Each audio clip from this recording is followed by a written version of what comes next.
Hello, everyone out there, and welcome to the Dragon's Den Book Club as we continue with our chapter reads of The Hobbit. So sit back and enjoy Chapter 6, Out of the Frying Pan and Into the Fire. Bilbo had escaped the goblins, but he did not know where he was. He had lost hood, cloak, food, pony, his buttons, and his friends. He wandered on till the sun began to sink westwards, behind the mountains. Their shadows fell across Bilbo's path, and he looked back. Then he looked forward, and could see before him only ridges and slopes falling towards lowlands and plains, glimpsed occasionally between the trees. "Good heavens!" he exclaimed. "I seem to have got right to the other side of the Misty Mountains, right to the edge of the land beyond. Where, oh where, can Gandalf and the dwarves have got to? I only hope to goodness that they are not still back in the power of the goblins." He still wandered on, out of the little high valley, over its edge, and down the slopes beyond. But all the while a very uncomfortable thought was growing inside him. He wondered whether he ought not, now he had the magic ring, to go back into the horrible, horrible tunnels and look for his friends. He had just made up his mind that it was his duty, that he must turn back, and very miserable he felt about it, when he heard voices. He stopped and listened. It did not sound like goblins, so he crept forward carefully. He was on a stony path, winding downwards with a rocky wall on the left hand. On the other side of the ground sloped away, and there were dells below the level of the path, overhung with bushes and low trees. In one of these dells, under the bushes, people were talking. He crept still nearer, and suddenly he saw appearing between two big boulders a head with a red hood on it. It was Balin doing lookout. He could have clapped and shouted for joy, but he did not.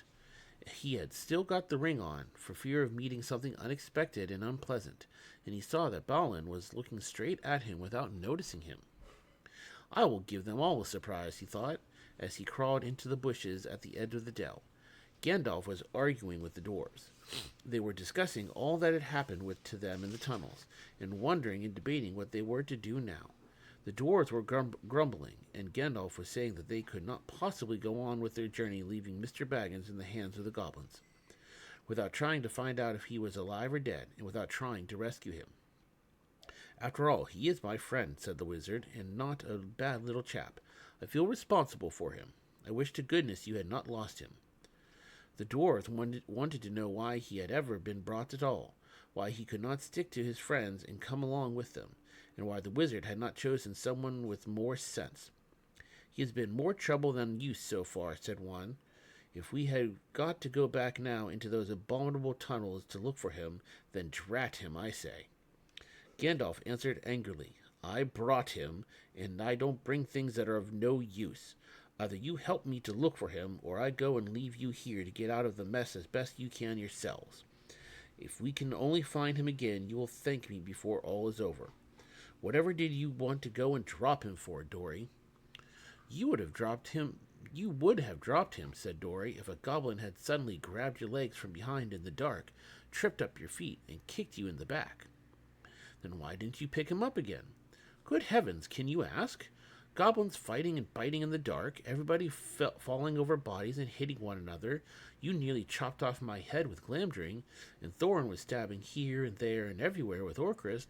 All of a sudden you gave one of your blinding flashes, and we saw the goblins running back yelping. You shouted, 'Follow me, everybody,' and everybody ought to have followed. We thought everybody had. There was no time to count, as you know quite well, till we had dashed through the gate guards, out of the lower door, and helter-skelter down here. And here we are, without the burglar, confusticate him." "And here's the burglar," said Bilbo, stepping down into the middle of them and slipping off the ring. Bless me, how they jumped! Then they shouted with surprise and delight. Gandalf was as astonished as any of them, but probably more pleased than all the others.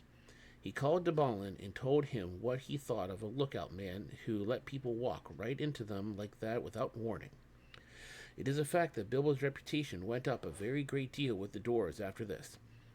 If they had still doubted that he was really a first-class burglar, in spite of Gandalf's words, they doubted no longer. Balin was the most puzzled of all, but everyone said it was a very clever bit of work. Indeed, Bilbo was so pleased with their praise that he just chuckled inside and said nothing whatever about the ring. And when they asked him how he did it, he said, "Oh, just crept along, very carefully and quietly." "Well, it is the first time that even a mouse has crept along carefully and quietly under my very nose and not been spotted," said Balin, "and I take my hood off to you," which he did. "Balin, at your service," he said. "Your servant, Mr. Baggins," said Bilbo. Then they wanted to know all about his adventures after they had lost him, and he sat down and told them everything, except about finding of the ring. Not just now, he thought. They were particularly interested in the riddle competition and shuddered most appreciatively at his description of Gollum. "And then I couldn't think of any other question with him sitting beside me," ended Bilbo. "So I said, 'What's in my pocket?' And he couldn't guess in 3 goes. So I said, 'What about your promise? Show me the way out.' But he came at me to kill me, and I ran and fell over, and he missed me in the dark. Then I followed him because I heard him talking to himself. He thought I really knew the way out, and so he was making for it. And then he sat down in the entrance, and I could not get by. So I jumped over him and escaped, and ran down to the gate." "What about the guards?" they asked. "Weren't there any?" "Oh, yes, lots of them. But I dodged them, and I got stuck in the door, which was only open a crack, and I lost lots of buttons," he said sadly, looking at his torn clothes. "But I squeezed through all right, and here I am." The dwarves looked at him with quite new respect when he talked about dodging guards, jumping over Gollum, and squeezing through, as if it was not very difficult or very alarming. "What did I tell you?" said Gandalf, laughing. "Mr. Baggins has more about him than you guess." He gave Bilbo a queer look from under his bushy eyebrows as he said this, and the hobbit wondered if he guessed at the part of his tale that he had left out. Then he had questions of his own to ask, for if Gandalf had explained it all by now to the dwarves, Bilbo had not heard it. He wanted to know how the wizard had turned up again, and where they had all got to now.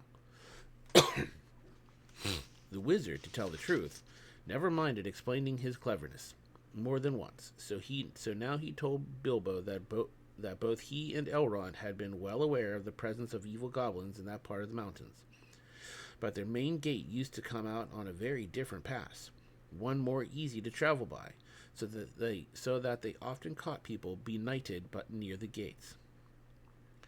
Evidently, people had given up going that way, and the goblins must have opened their new entrance at the top of the pass the dwarves had taken, quite recently, because it had been found quite safe up till now. "I must see if I can't find a more or less decent giant to block it up again," said Gandalf, "or soon there will be no getting over the mountains at all." As soon as Gandalf had heard Bilbo's yell, he realized what had happened. In the flash which killed the goblins that were grabbing him, he had nipped inside the crack just as it snapped to. He followed after the drivers and prisoners right to the edge of the great hall, and there he sat down and worked up the best magic he could in the shadows. A very ticklish business it was, he said, touch and go. But of course Gandalf had made a special study of bewitchments with fire and lights. Even the Hobbit had never forgotten the magic fireworks at old Took's Midsummer Eve parties, as you remember. The rest we all know, except that Gandalf knew all about the back door, as the goblins called the lower gate, where Bilbo lost his buttons. As a matter of fact, it was well known to anybody who was acquainted with this part of the mountains, but it took a wizard to keep his head in the tunnels and guide them in the right direction. "They made that gate ages ago," he said, "partly for a way of escape if they needed one, partly as a way out into the lands beyond, where they will still come in the dark and do great damage.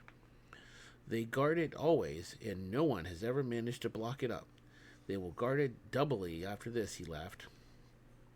All the others laughed too.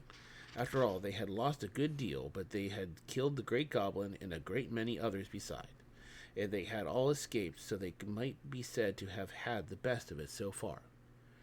But the wizard called them to their senses. "We must be getting on at once. Now we are a little rested," he said. "They will be out after us in hundreds when night comes on. And already shadows are lengthening. They can smell our footsteps for hours and hours after we have passed. You must be miles on before dusk.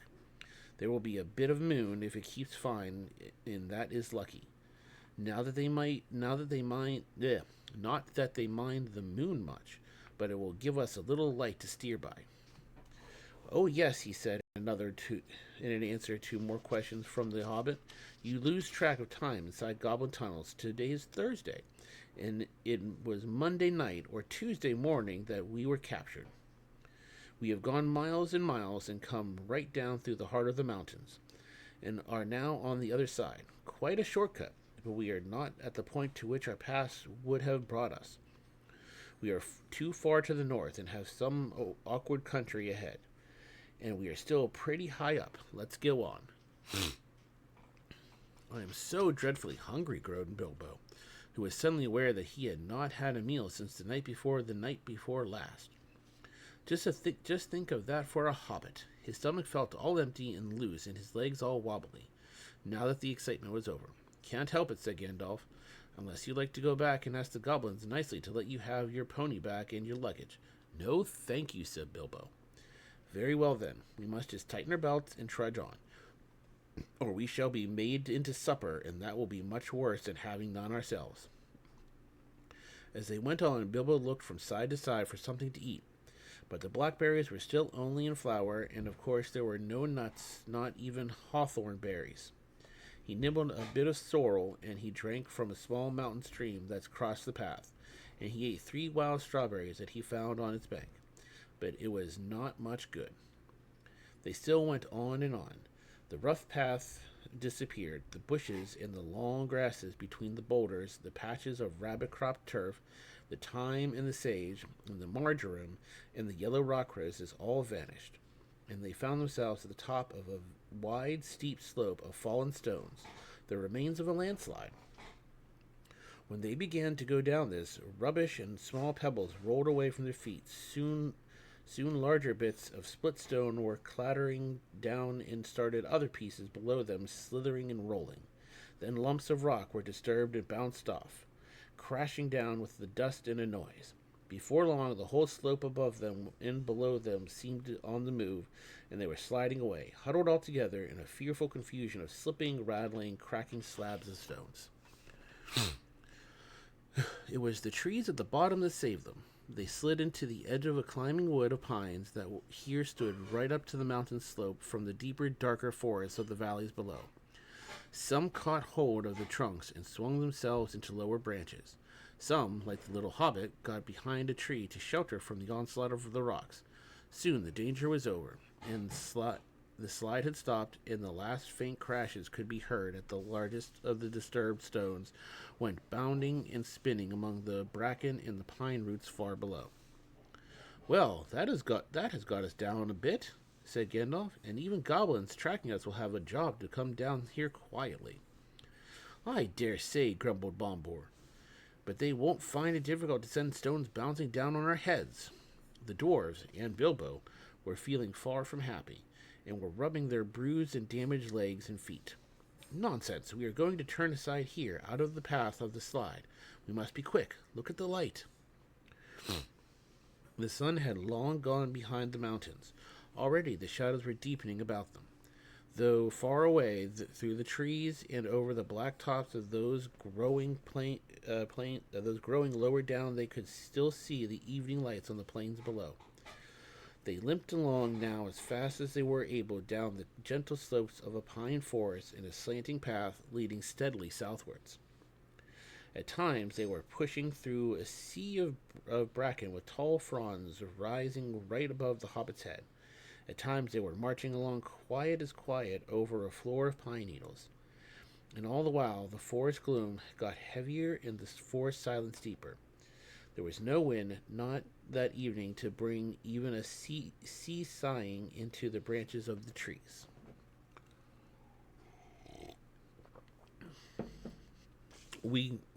Must we go any further? Asked Bilbo, when it was so dark that he could only just see Thorin's beard wagging beside him, and so quiet that he could hear the dwarves breathing like a loud noise.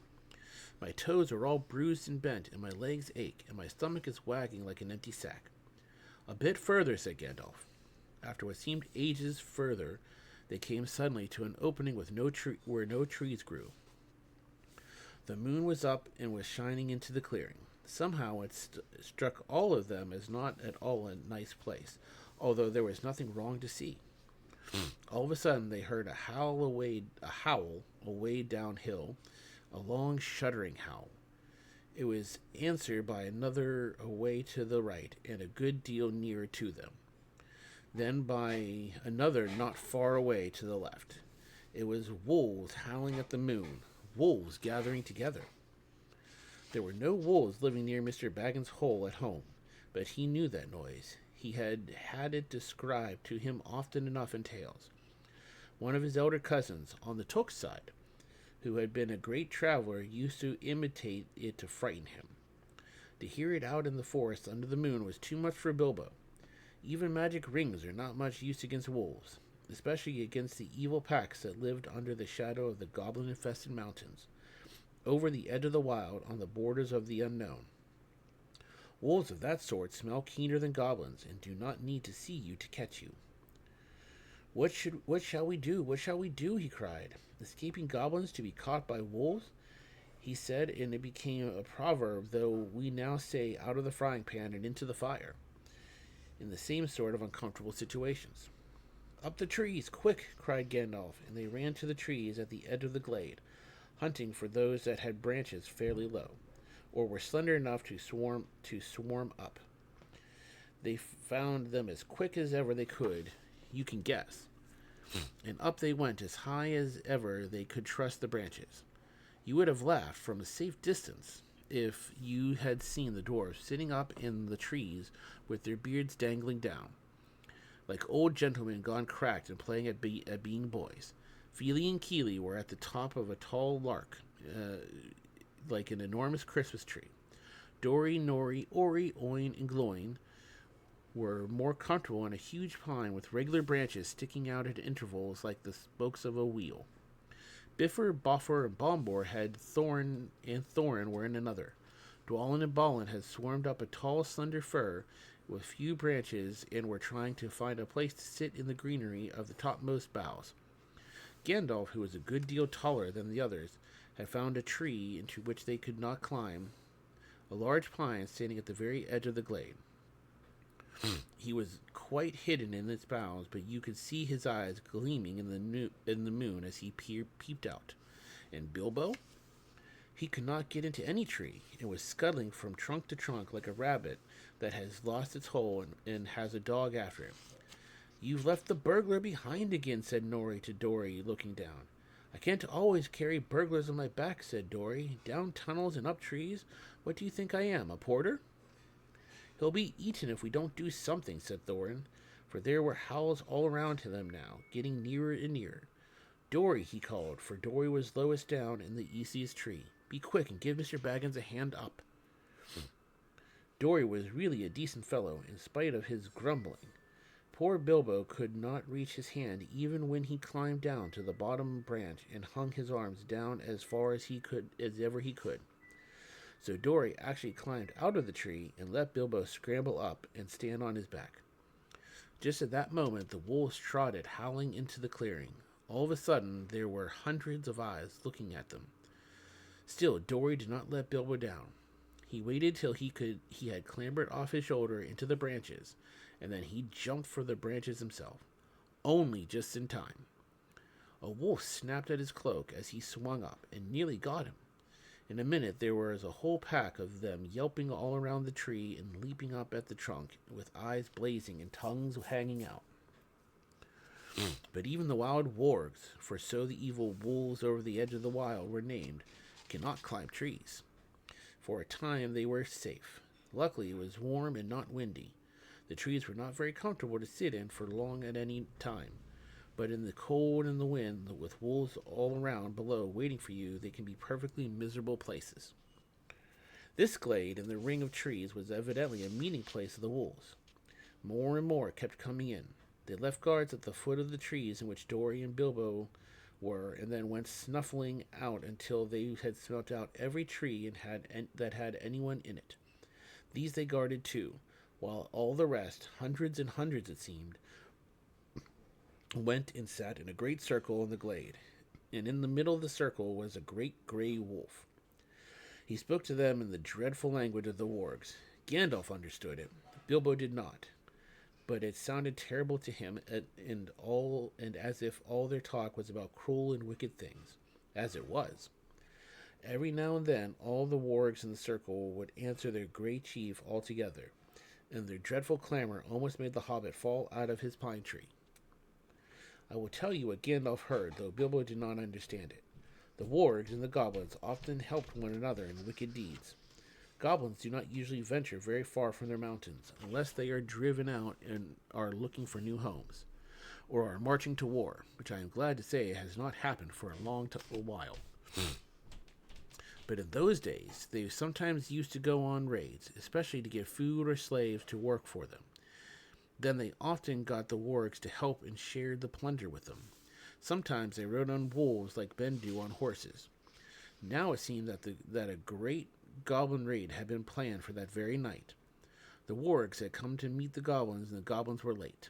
The reason, no doubt, was the death of the great goblin, and all the excitement caused by the dwarves and Bilbo had in the wizard, for whom they were probably still hunting.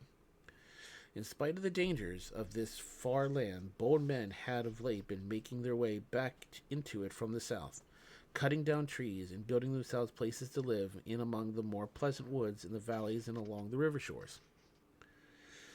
There were many of them, and they were brave and well armed, and even the wargs dared not attack them if they were many together, or in the bright day. But now they had planned with the goblins' help to come by night upon some of the villages nearest the mountains. If their plan had been carried out, there would have been none left there next day. All would have been killed except the few the goblins kept from the wolves and carried back as prisoners to their caves. This was dreadful talk to listen to, not only because of the brave woodmen and their wives and children, but also because of the danger which now threatened Gandalf and his friends. The wargs were angry and puzzled at finding them here in their very meeting place. They thought they were friends of the woodsmen, and were come up to spy on them, and would take news of their plans down into the valleys. And then the goblins and the wolves would have to fight a terrible battle instead of capturing prisoners and devouring people wake suddenly from their sleep. So the wargs had no intention of going away and letting the people up the trees escape.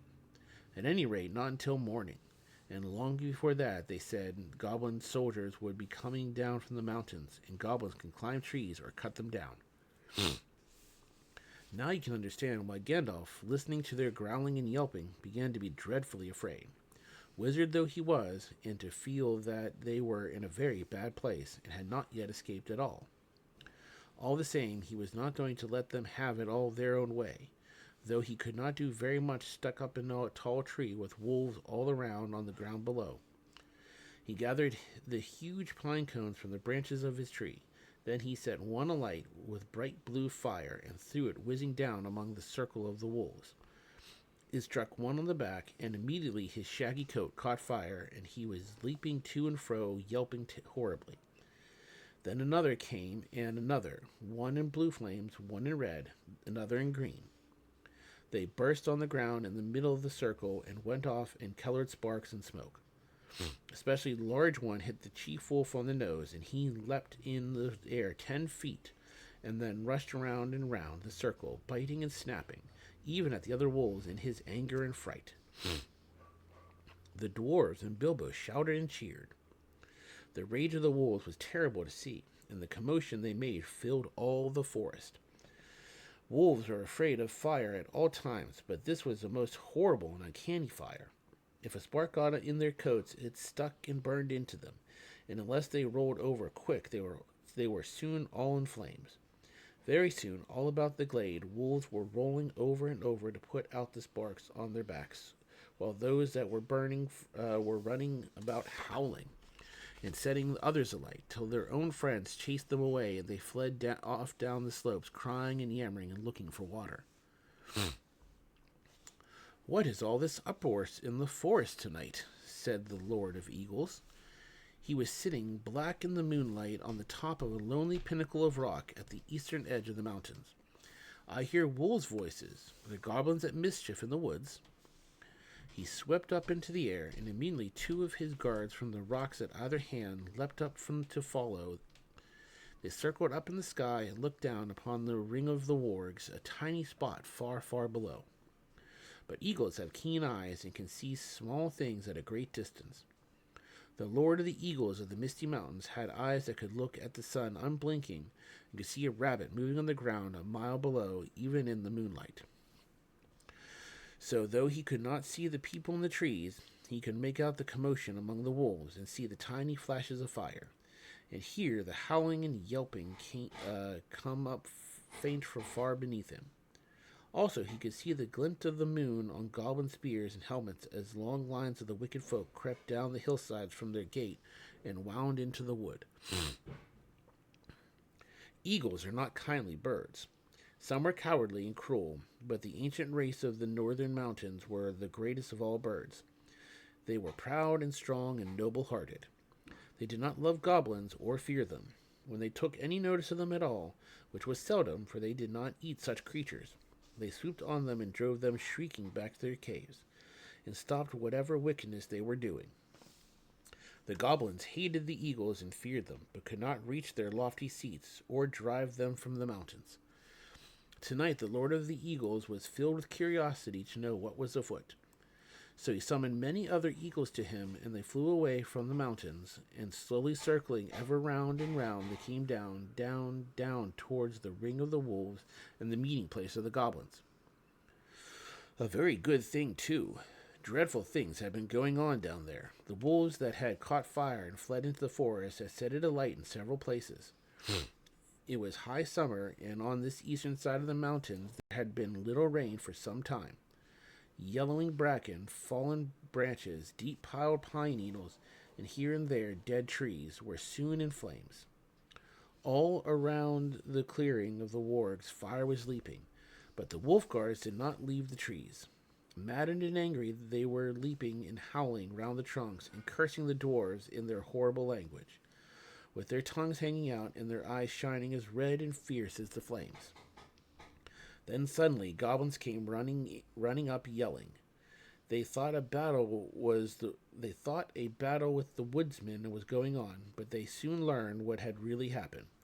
Some of them actually sat down and laughed. Others waved their spears and clashed the shafts against their shields.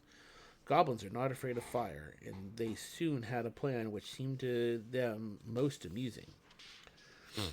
Some got all the wolves together in a pack. Some stacked fern and brushwood around the tree trunks. Others rushed around and stamped and beat and stamped until nearly all the flames were put out. But they did not put out the fire nearest to the trees where the dwarves were. That fire they fed with leaves and dead branches and bracken. Soon they had a ring of smoke and flame all around the dwarves, a ring which they kept from spreading outwards. But it closed so slowly in till the running fire was licking the fuel piled under the trees. Smoke was in Bilbo's eyes. He could feel the heat of the flames, and through the reek he could see the goblins dancing round and round in a circle like people round a midsummer bonfire. Outside the ring of dancing warriors with spears and axes stood the wolves at a respectful distance, watching and waiting. He could hear the goblins beginning a horrible song. 15 birds in 5 fir trees. Their feathers were fanned in a fiery breeze. But funny little birds, they had no wings. Oh, what shall we do with the funny little things? Roast them alive or stew them in a pot. Fry them, boil them, and eat them hot. Then they stopped and shouted out, "Fly away, little birds, fly away if you can. Come down, little birds, or you will get roasted in your nest. Sing, sing, little birds, why don't you sing?" And now Gandalf's going to be cheeky. "Go away, little boy," shouted Gandalf in answer. "It isn't bird nesting time. Also, naughty little boys that play with fire get punished." He said it to make them angry and to show them he was not frightened of them, though of course he was, wizard though he be. But they took no notice, and they went on singing. "Burn, burn tree and fern, shrivel and scorch a fizzling torch, to light the night for our delight. Bake and toast them, fry and roast them, till beards blaze and eyes glaze, till hair smells and skins crack, fat melts and bones black. And cinders lie beneath the sky, so dwarves shall die, and light the night for our delight." And with that, the flames were under Gandalf's tree. In a moment it spread to the others. The bark caught fire and the lower branches cracked. Then Gandalf climbed to the top of his tree. The sudden splendor flashed from his wand like lightning as he got ready to spring down from on high right among the spears of the goblins. That would have been the end of him, though he would probably have killed many of them as he came hurtling down like a thunderbolt, but he never leaped. Just at that moment, the Lord of the Eagles swept down from above, seized him in his talons, and was gone. There was a howl of anger and surprise from the goblins. Loud cried the Lord of the Eagles, to whom Gandalf had now spoken. Back swept the great birds that were with him, and down they came like huge black shadows. The wolves yammered and gnashed their teeth. The goblins yelled and stamped with rage, and flung their heavy spears in the air in vain. Over them swooped the eagles. The dark rush of their beating wings smote them to the floor or drove them far away. Their talons tore at goblin faces. Other birds flew to the treetops and seized the dwarves, who were scrambling up now as far as they ever dared to go. Poor little Bilbo was very nearly left behind again. He just managed to catch hold of Dory's legs, as Dory was borne off last of all, and up they went together above the tumult and the burning, Bilbo swinging in the air with his arms nearly breaking. Now far below the goblins and the wolves were scattering far and wide in the woods. A few eagles were still circling and sweeping above the battleground. The flames about the trees sprang suddenly up above the highest branches. They went up in crackling fire. There was a sudden flurry of sparks and smoke. Bilbo had escaped only just in time. Soon the light of the burning was faint below, a red twinkle on the black floor, and they were high up in the sky, rising all the time in strong sweeping circles. Bilbo never forgot that flight. Clinging onto Dory's ankles, he moaned, "My arms, my arms!" But Dory groaned, "My poor legs, my poor legs!" At the best of times, heights made Bilbo giddy. He used to turn queer if he looked over the edge of quite a little cliff, and he had never liked ladders, let alone trees, never having had to escape from wolves before. So you can imagine how his head swam now, when he looked down between his dangling toes and saw the dark lands opening wide underneath him, touched here and there with the light of the moon on a hillside rock or a stream in the plains. The pale peaks of the mountains were coming nearer, moonlit spikes of rock sticking out of black shadows. Summer or not, it seemed very cold. He shut his eyes and wondered if he could hold on any longer. Then he imagined what would happen if he did not, and he felt sick. The flight ended only just in time for him. Just before his arms gave way, he loosed Dory's ankle with a gasp and fell onto a rough platform of an eagle's eyrie. There he lay without speaking, and his thoughts were a mixture of surprise at being saved from the fire and fear lest he fall off the narrow place into the deep shadows on either side. He was feeling very queer indeed in his head, by this time, after the dreadful adventures of the last 3 days, with next to nothing to eat, and he found himself saying aloud, "Now I know what a piece of bacon feels like when it was suddenly picked out of the pan on a fork and put back on the shelf." "No, you don't," he heard Dory answering, "because the bacon knows that it will get back in the pan sooner or later, and it is to be hoped we shan't. Also, eagles aren't forks." "Oh no, not a bit like storks. Forks, I mean," said Bilbo, sitting up and looking anxiously at the eagle who was perched close by. He wondered what other nonsense he had been saying, and if the eagle would think it rude. You ought not to be rude to an eagle when you are only the size of a hobbit and are high up in its eyrie at night. The eagle only sharpened his beak on a stone and trimmed the feathers and looked and took no notice. Soon another eagle flew up.